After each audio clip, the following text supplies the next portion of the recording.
এই ছেলেটি প্রতিদিন রাতে তার গার্লফ্রেন্ডের সাথে দেখা করতে আসে আর সকাল হতেই ছেলেটি সেখান থেকে চলে যায়। একদিন রাতে যখন ছেলেটি মেয়েটির সাথে দেখা করতে আসে তখনই বুঝতে না পেরে সকাল হয়ে যায়। তখনই মেয়েটির মা মেয়েটিকে জোরে জোরে ডাকতে থাকে। মেয়েটি ঘুম থেকে উঠে দেখে ছেলেটি তার পাশেই শুয়ে আছে, তাই সে ছেলেটিকে সেখান থেকে বের করে দেয়। বিষয়টি কেউ বুঝতেও পারে না। সকালে খাবার খাওয়ার পরে মেয়েটির বমি হতে শুরু করে। তখনই মেয়েটির বাবা মেয়েটির মাকে সব দোষ দেয় আর বলে আজকের পর থেকে খাবার ঠিক মতো তৈরি করবে।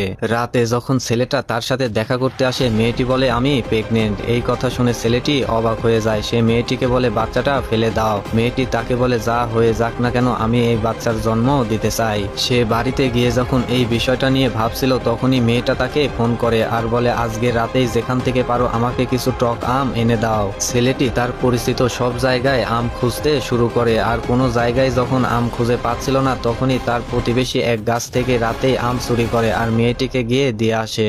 সকালে মেয়েটির মা ফ্রিজ খুলতেই তার ভিতরে কিছু আম দেখতে পায়। সেগুলো নিয়ে মেয়েটির বাবার কাছে যায়। তখনই মেয়েটি এসে বলে এগুলো আমি খাওয়ার জন্য কিনে এনেছি। সেদিন রাতে যখন ছেলেটি তার সাথে দেখা করতে আসে মেয়েটি তাকে বলে আমাকে প্রেগনেন্সি সম্বন্ধে কিছু আইডিয়া দাও। এই বিষয়ে আইডিয়া নেওয়ার জন্য ছেলেটি যখনই তার বন্ধুর কাছে যায় তখনই তারা ছেলেটিকে বলে নিশ্চয়ই তুই একটা অঘটন ঘটিয়েছিস। তাদের এসব কথা শোনার পরে ছেলেটি তার ইউটিউবার মায়ের কাছে যায় আর বলে মা তুমি যদি ভাইরাল হতে চাও তাহলে প্রেগনেন্সি সম্বন্ধে একটা ভিডিও তৈরি করো। ছেলেটার কথা অনুযায়ী তার মা প্রেগনেন্সি সম্বন্ধে একটা ফুল ভিডিও তৈরি করে। এটা দেখে মেয়েটি সবকিছু বুঝতে পারে। এদিকে মেয়েটির অবস্থা দেখে তার মায়েরও ধীরে ধীরে সন্দেহ হতে শুরু করে। তখনই ছেলেটার একটা সার্কি হয়ে যায়। মেয়েটা তাকে বলে যত তাড়াতাড়ি পারো আমার বাড়িতে বিয়ের কথা বলো। মেয়েটির এই কথা শুনে ছেলেটি তার অফিস থেকে অগ্রিম কিছু টাকা নিয়ে একটি গাড়ি কিনে আর মেয়েটির বাড়িতে বিয়ের কথা বলতে চলে আসে। সে যখন মেয়েটির বাবার কাছে সব কথাগুলো খুলে বলে তখনই মেয়েটির বাবা বলে তাদের মেয়ে ছোটবেলা থেকে